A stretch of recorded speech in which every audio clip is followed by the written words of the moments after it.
할렐루야. 함께 묵도드림으로 금요일 새벽 예배를 하나님께 드리겠습니다. 기도하겠습니다.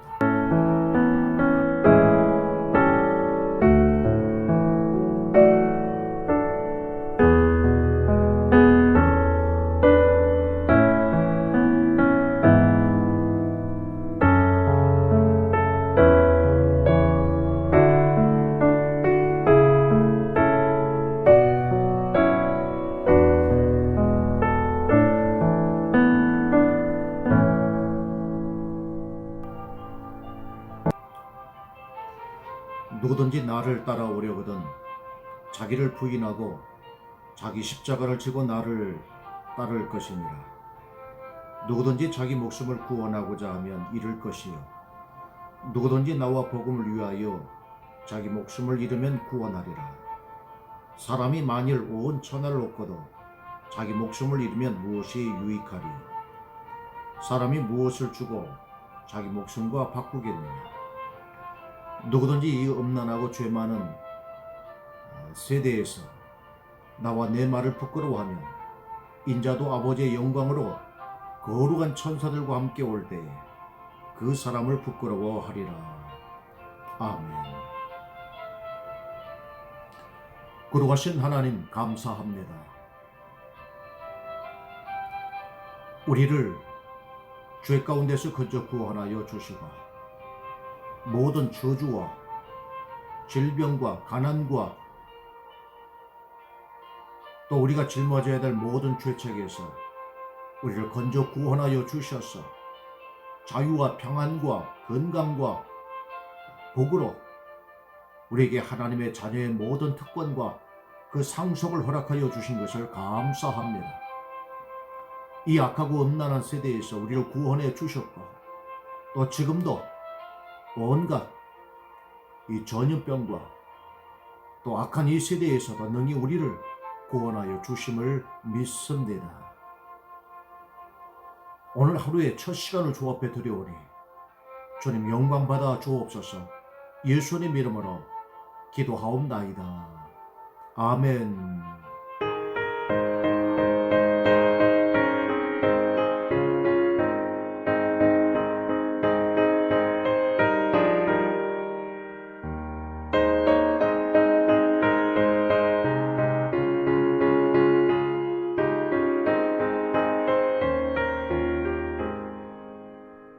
주가 맡긴 모든 역사 힘을 다해 마치고 밝고 밝은 그 아침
말씀은 고린도전서 8장 1절부터 13절 함께 합독하겠습니다. 우상의 제물에 대하여는 우리가 다 지식이 있는 줄을 아나 지식은 교만하게 하며 사랑은 덕을 세우나니 만일 누구든지 무엇을 아는 줄로 생각하면 아직도 마땅히 알 것을 알지 못하는 것이요 또 누구든지 하나님을 사랑하면 그 사람은 하나님도 알아주시느니라. 그러므로 우상의 제물을 먹는 일에 대하여는 우리가 우상은 세상에 아무것도 아니며 또한 하나님은 한 분밖에 없는 줄 아노라. 비록 하늘에나 땅에나 신이라 불리는 자가 있어 많은 신과 많은 주가 있으나 그러나 우리에게는 한 하나님 곧 아버지가 계시니 만물이 그에게서 났고 우리도 그를 위하여 있고 또한 한 주 예수 그리스도께서 계시니 만물이 그로 말미암고 우리도 그로 말미암아 있느니라. 그러나 이 지식은 모든 사람에게 있는 것은 아니므로 어떤 이들은 지금까지 우상에 대한 습관이 있어 우상의 제물로 알고 먹는 거로 그들의 양심이 약하여지고 더러워지느니라. 음식은 우리를 하나님 앞에 내세우지 못하나니 우리가 먹지 않는다고 해서 못 사는 것도 아니고 먹는다고 해서 더 잘 사는 것도 아니니라. 그런즉 너희의 자유가 믿음이 약한 자들에게 걸려 넘어지게 하는 것이 되지 않도록 조심하라. 지식 있는 내가 우상의 집에 앉아 먹는 것을 누구든지 보면 그 믿음이 약한 자들의 양심이 담력을 얻어 우상의 제물을 먹게 되지 않게 되느냐. 그러면 내 지식으로 그 믿음이 약한 자가 멸망하나니 그는 그리스도께서 위하여 죽으신 형제라. 이같이 너희가 형제에게 주의를 지어 그 약한 양심을 상하게 하는 것이 곧 그리스도에게 주의를 짓는 것이니라. 그러므로 만일 음식이 내 형제를 실족하게 한다면 나는 영원히 고기를 먹지 아니하여 내 형제를 실족하지 않게 하리라. 아멘. 주님의 은혜와 평강이 우리 모두 위에 함께 해주시기를 주의 이름으로 축복합니다. 오늘 말씀은 우상의 제물에 관한 것입니다. 고린도전서 10장에도 동일한 우상 숭배에 대한 내용이 나옵니다. 오늘 8장에 이 우상의 제물에 관한 배경을 말씀드리자면 길드라고 하는 노동 조합이 있습니다. 여기에 참여하면 직업을 얻기도 하고 또 거기 있는 사람들이 이제 고기를 베풉니다. 그럼으로써 사회에 참여할 수도 있고요. 또 실컷 또 고기도 먹을 수 있어서 이 조합에 참여하는 것을 자랑스럽게 생각하는 그런 지식인들이 고린도 교회 안에 있었습니다. 또 하나는 2년마다 열리는 운동회가 있습니다. 올림픽 경기는 아니지만 그에 준하는 경기입니다. 그때에 참여하는 모든 시민들에게는 또 고기를 하사합니다. 그래서 고린도 교회 안에서는 이 길드와 이시미안이라고 하는 이 운동회에 참여할 것인가 말 것인가 이런 이슈는 해마다 반복됩니다.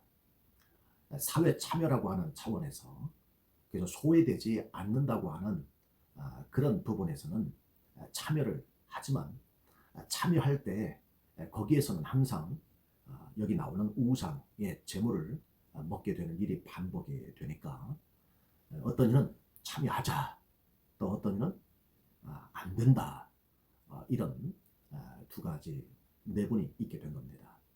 그래서 오늘 이런 배경을 가지고서 오늘 이 8장을 읽으시면 이런 배경 때문에 이 말씀을 주셨구나. 그래서 오늘날 우리가 어떻게 해야 될 것을 말씀해 주고 있습니다. 이제 본문을 우리가 한 절씩 들여다보면서 말씀을 드리겠습니다.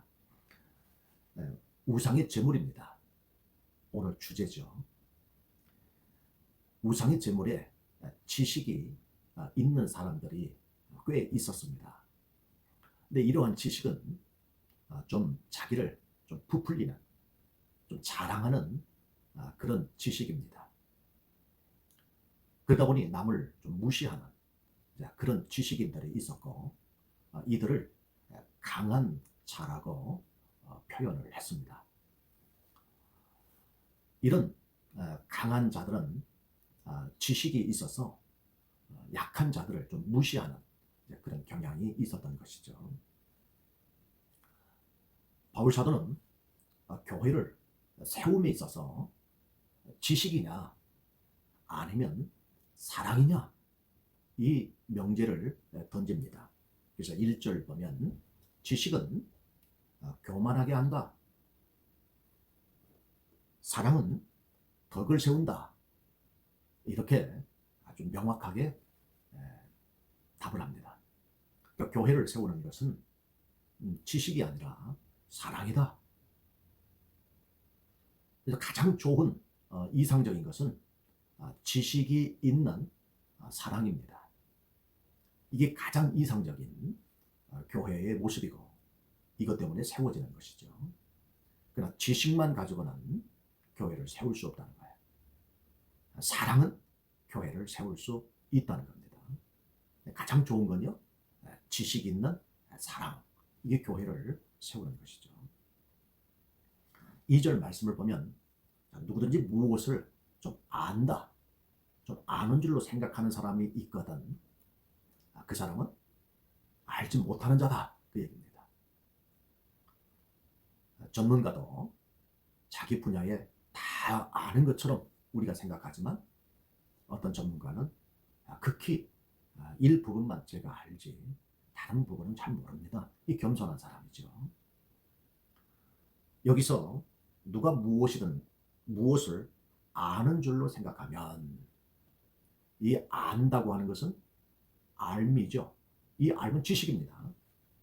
근데 이 지식은 반드시 사랑을 담고 있어야 돼요. 근데 사랑 없는 지식은 아직 아는 게 아니다. 그 얘기입니다. 그래서 3절 또 누구든지 하나님을 사랑하면 그 사람은 하나님도 알아주신다. 하나님이 우리를 안다 그러면 두 가지 의미가 있습니다. 하나는 우리를 선택해 주셨기 때문이죠. 그래서 아는 거예요. 또 하나는 우리를 사랑해 주시는 거예요. 그래서 하나님은 나를 안다. 우리 복음성가에 하나님 아시죠? 이런 복음성가 있죠. 하나님 아시죠? 하나님. 이렇게 하나님이 나를 아는 것은 나를 선택하시고 나를 사랑하시기 때문에 그래서 하나님은 우리를 안다 그러는 거거든요. 그래서 하나님은 저를 아시고 또 함께 예배하는 우리 모두를 아시는 거예요. 여기에는 하나님의 선택과 사랑이 다 담아져 있는 바로 놀라운 사랑이죠. 그래서 지식에는 우리가 안다고 하는 그 암 속에는 반드시 사랑이 담아 있어야 된다. 지식 있는 사랑이야말로 교회를 세운다. 4절 이제 본격적으로 우상의 그럼 재물이라는 게 뭐냐? 여기에 대한 이 지식 있는 사람들 여기서는 강한 자로 나오죠. 이들은 두 가지를 알고 있었습니다. 하나는 우상 그 아무것도 아니야. 또 하나는 하나님은 한 분밖에 안 계셔. 이 두 가지를 알고 있었어요. 그래서 바울 사도도 옳다. I agree. 나 동의해. 이렇게 말하는 거죠. 이게 아주 중요한 우상의 제물에 관한 것입니다. 그 우상의 제물은 아무것도 아니야. 그리고 하나님은 한 분밖에 없는 그런 분이셔. 이게 아는 거, 이게 아주 중요한 거죠. 이 암. 근데 이 암 속에 반드시 뭐가 담아져 있어야 돼요? 사랑이 담아져 있어야 되는데 이 강한 자들은 이건 알지만 이제 사랑이 결핍되어 있는 거예요. 그래서 바울 사도는 이 헬라 신관을 보면 다신교입니다.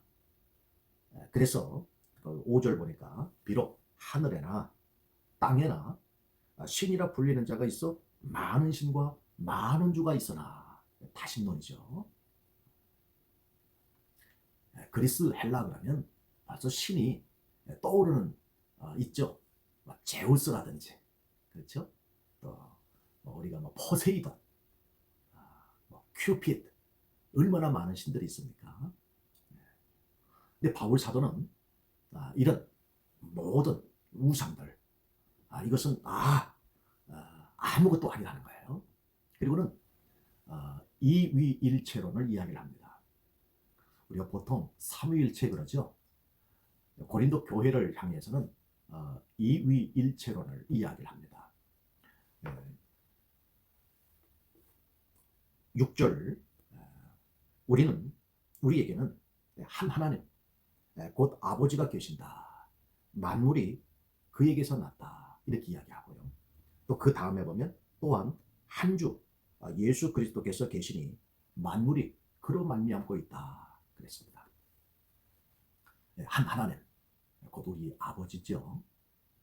이 하나님은 창조주면서 구원의 주가 되시는 거죠. 예수님은요 역시 창조의 중보자가 되시고 구원의 중보자가 되신다는 거예요. 이 이위일체입니다. 현재 이 고린도 교회의 가장 신학적으로든지 혹은 신앙으로든지 가장 중요한 것이 이게 지금 결핍되어 있는 거예요. 하나님은 창조주다. 그리고 구원의 주다. 예수님은요 창조의 중보자고 구원의 중보자다. 요 신관 이걸 다시 한번 강조하고 있는 거죠. 그러면서 그럼 우리의 위치는 어디냐라는 겁니다. 그래서 6절 거기 보면 우리에게는 한 하나님 곧 아버지가 계시니 만물이 그에게서 났고 그 다음에 우리도 그를 위하여 있고 그랬어요. 우리의 존재는 그를 위하여 하나님의 영광을 위하여 있는 존재라는 거죠. 온 세계가 이 만물을 지으신 하나님을 이렇게 감사로 영광 돌리고 또 모든 일에 하나님께 찬송을 드리면 참 좋은데 그렇지 않잖아요. 여기 한 하나님에게 우리가 영광을 돌리는 그런 존재로 우리가 부름을 받았다는 거죠. 또 예수님 구원의 중보자고 또 창조의 중보자인 또 그분에게 우리에게 있어서 어떤 존재입니까? 우리도 그로 말미암아 있느니라. 즉 그리스도인이 되었다라는 거죠. 그래서 우리는 하나님께는 영광 돌리는 존재로 그리고 예수님께는 그리스도인으로 그리스도를 따르는 사람으로 우리가 이 땅에 있다라는 거예요.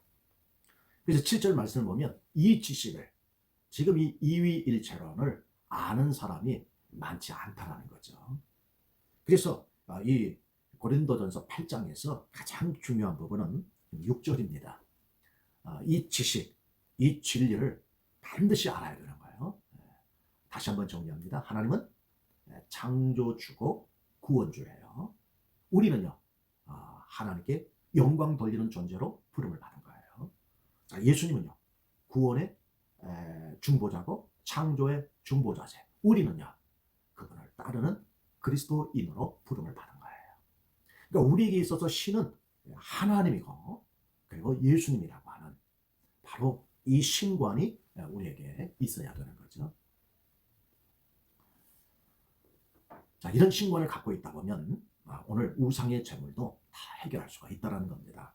7절 중간에 보니까 어떤 이들은 지금까지 우상에 대한 습관이 있어 우상의 재물로 알고 먹는 거로 그들의 양심이 약하여지고 더러워지느니라 그랬습니다.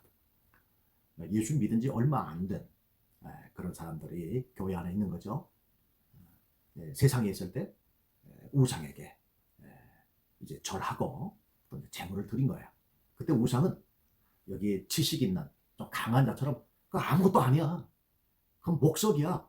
나무든 돌이든 사람이 지은 거야. 그 아무것도 아니야. 이런 마음을 좀 가졌으면 좋은데 옛날 하던 습관, 그 우상 뒤에는 신이 있다. 이런 생각이 있어서 재물을 드려도 그 신에게 드린다는 그런 마음이 가지고 교회 안에 들어온 거예요. 네.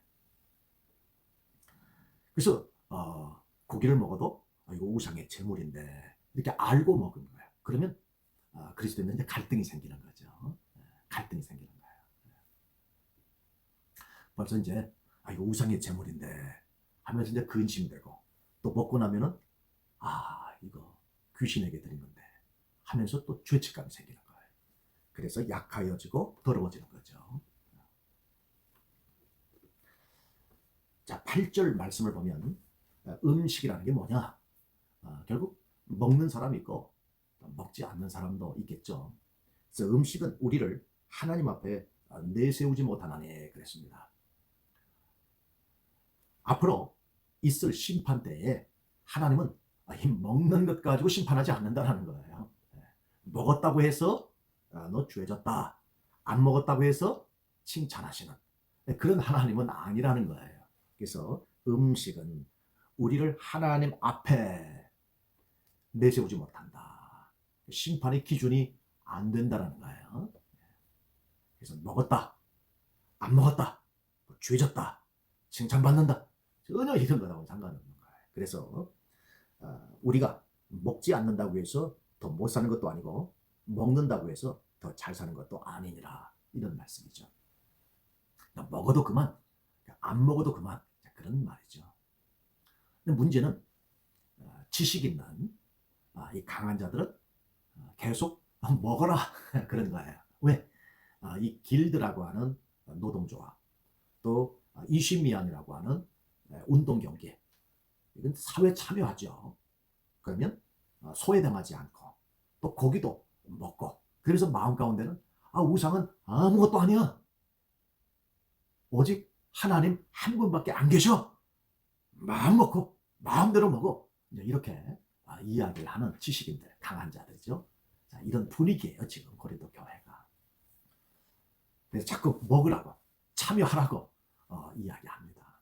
근데 약한 자들 볼 때는 그 음식을 먹으면 그 귀신의 것을 먹는데, 또 거기에 참여하다 보면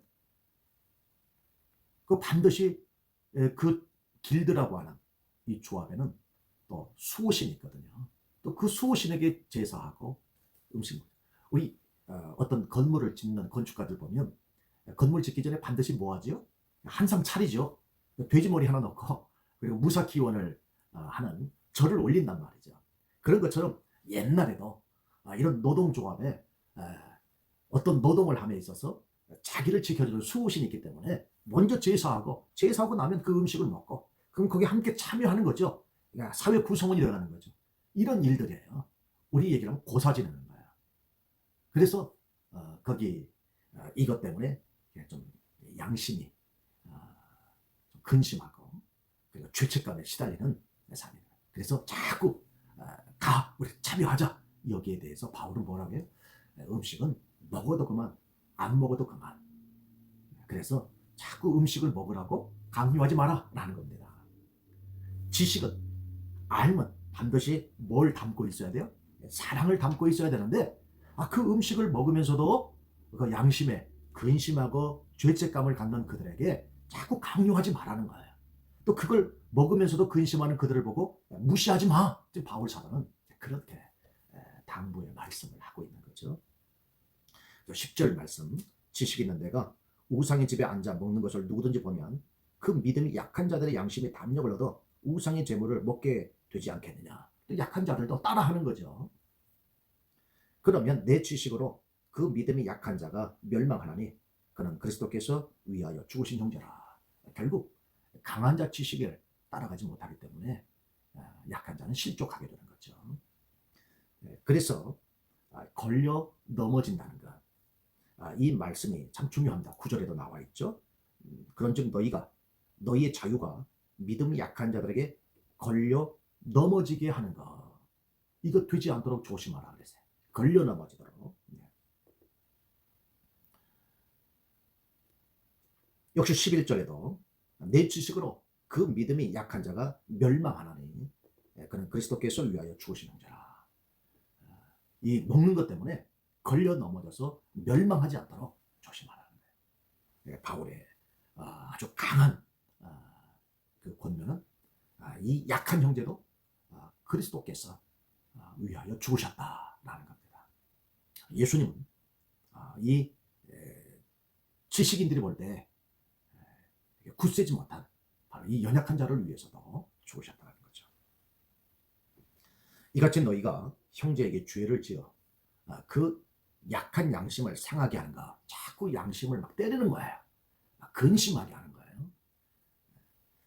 죄책감이 일어나도록 그 아무것도 아니야.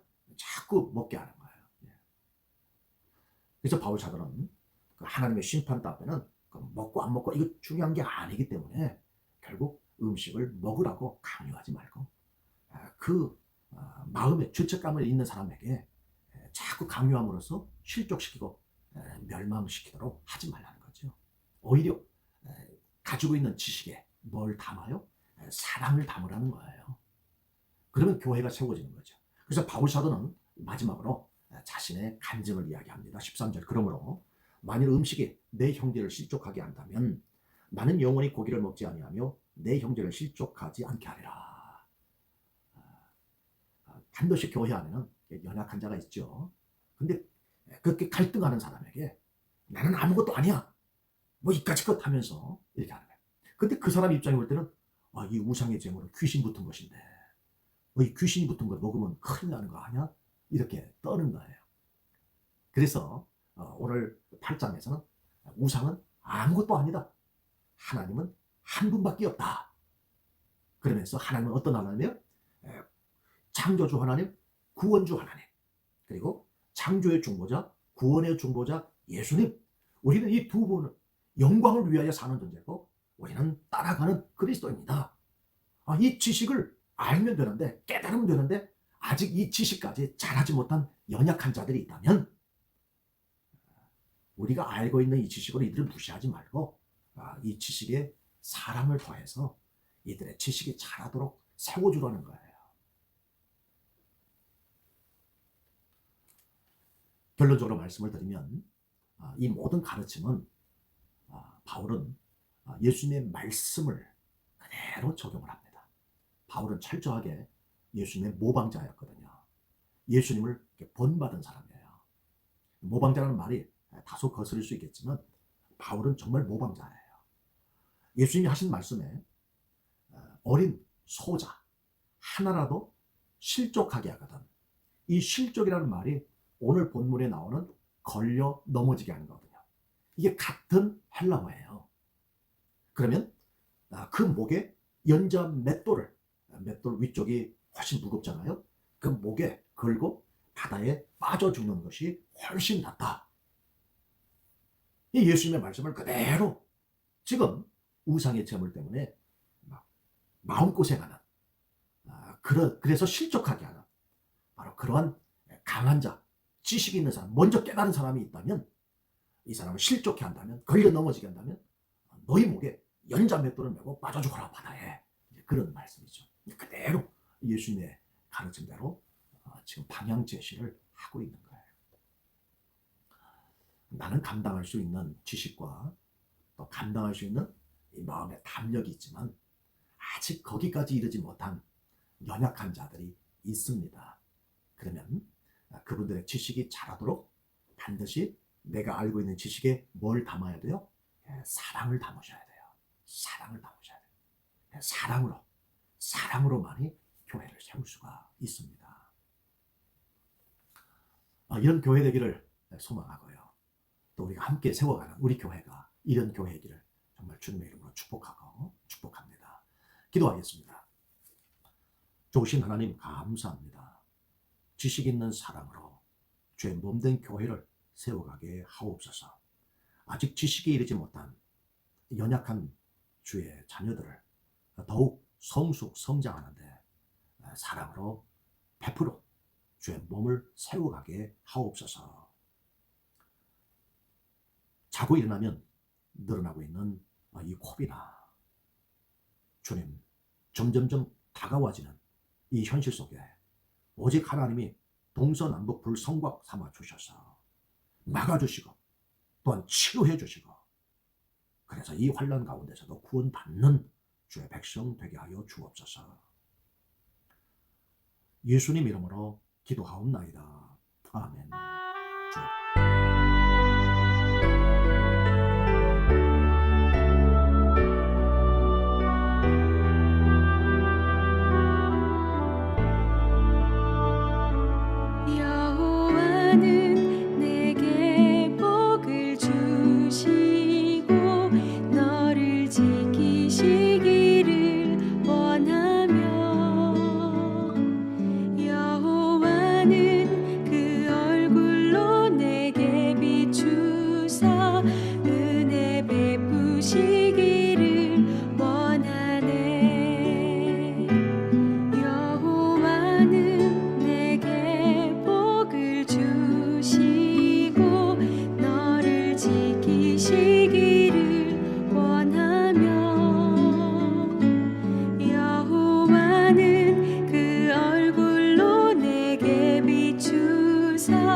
은혜 베푸시기